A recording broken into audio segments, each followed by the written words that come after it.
Pittsburgh char. Pittsburgh rare, also known as black and blue, is one of the most dramatic steaks in existence, seared at extreme heat until the exterior is heavily charred and nearly blackened, while the interior remains completely cold and raw, or at most barely warmed.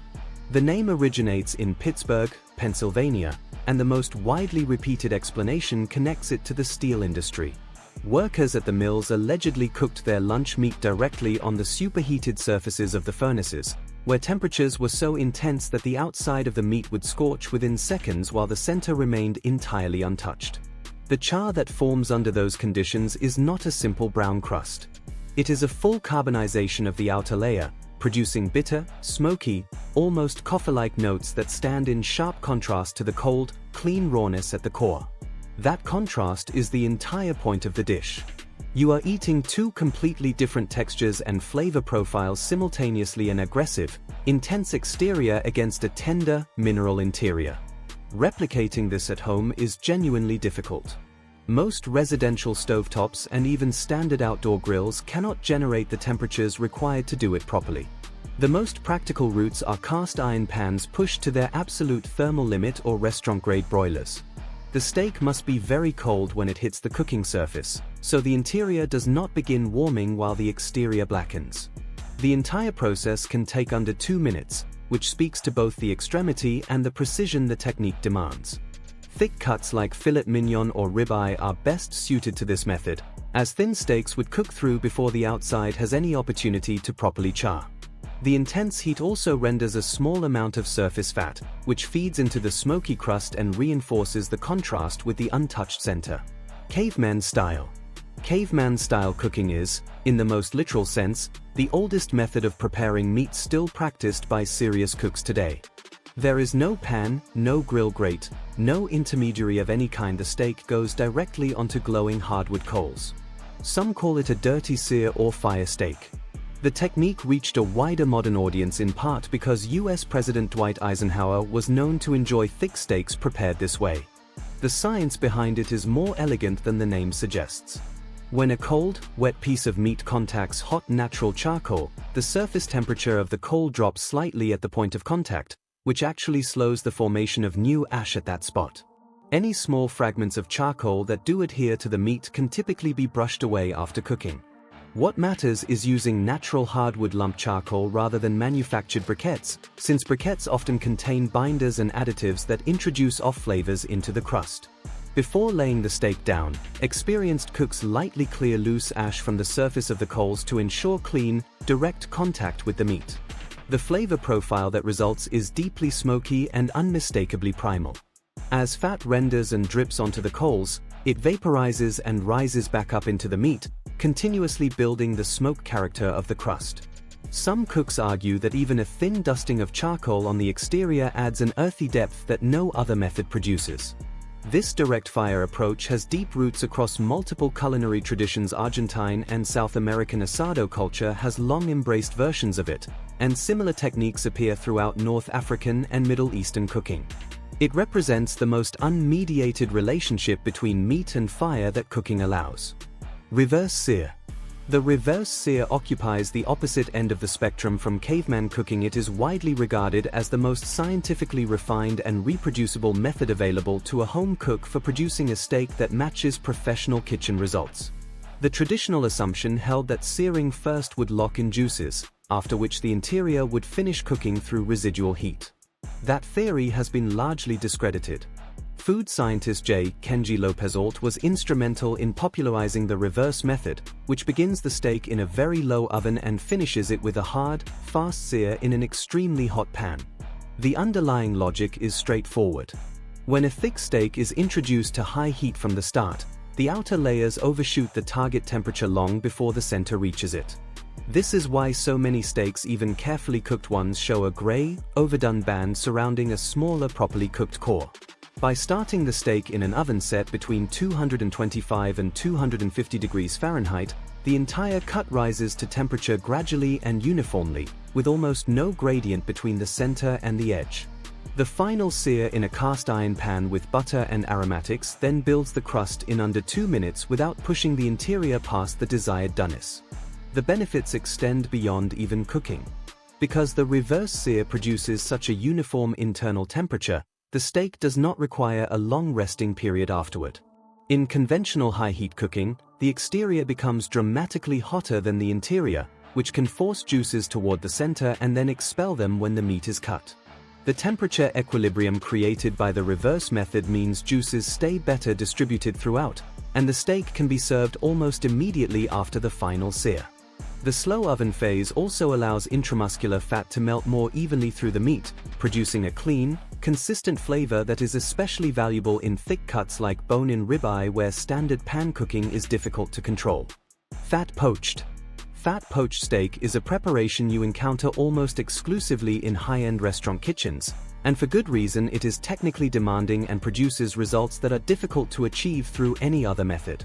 The concept is simple in principle but unusual in practice. Rather than cooking the steak in a pan or over a grill, the meat is fully submerged in warm fat, typically clarified butter or rendered beef fat, and cooked slowly at a precisely maintained temperature of around 140 to 150 degrees Fahrenheit.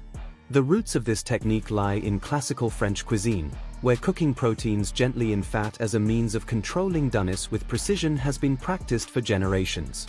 The specific refinement of holding butter at a stable low temperature without breaking the emulsion was developed in professional kitchens as a gentler alternative to pan roasting or deep frying, particularly for delicate cuts where even slight overcooking fundamentally changes the texture.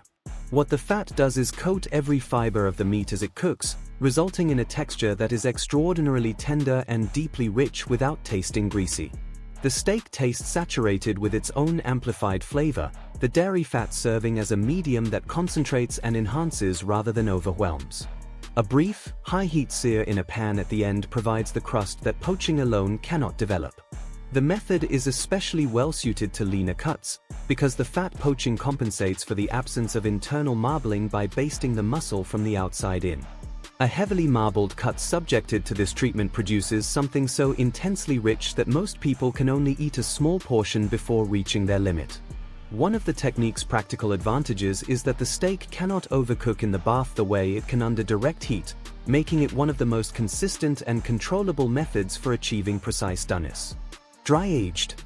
Dry aging is a controlled enzymatic process that transforms beef at a fundamental level.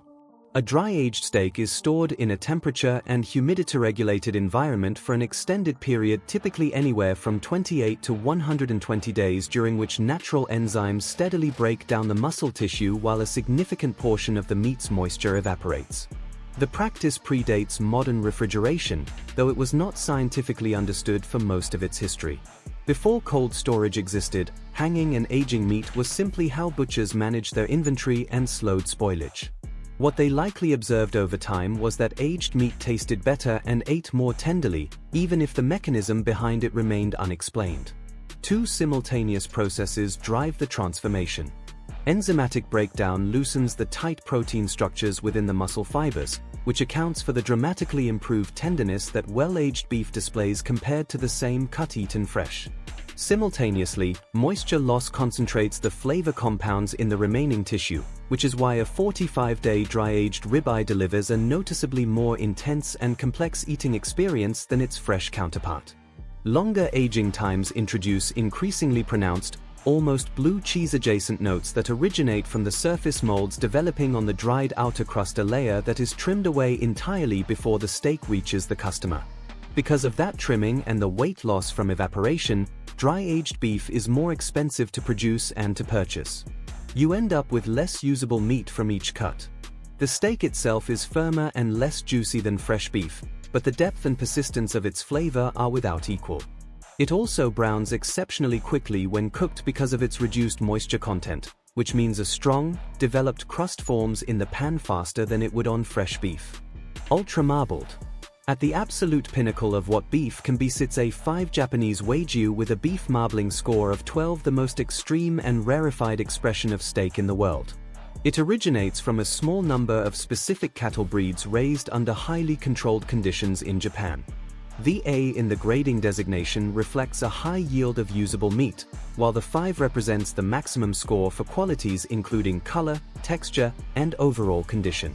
The marbling score of 12 sits at the very top of the scale, indicating a level of intramuscular fat distribution so dense that the steak appears almost entirely white, with thin threads of red muscle visible running through it.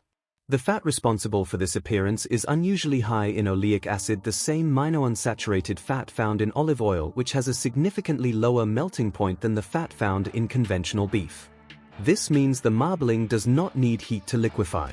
It begins to melt at body temperature, dissolving almost instantly upon contact with the tongue and producing a sensation that has more in common with high-quality butter or very fatty fish than with a conventional steak.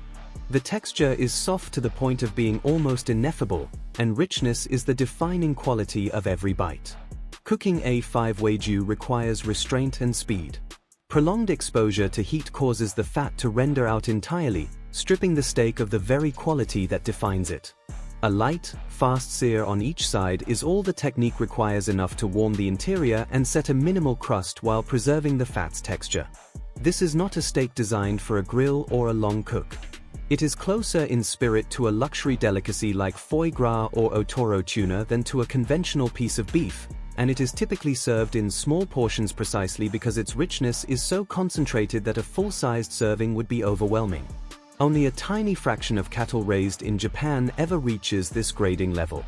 A rigorous inspection process carried out by trained evaluators assesses each piece individually, and different producing regions across Japan yield their own subtle variations in flavor depending on breed, diet, and local raising practices. It represents the furthest possible point on the spectrum of what beef can achieve.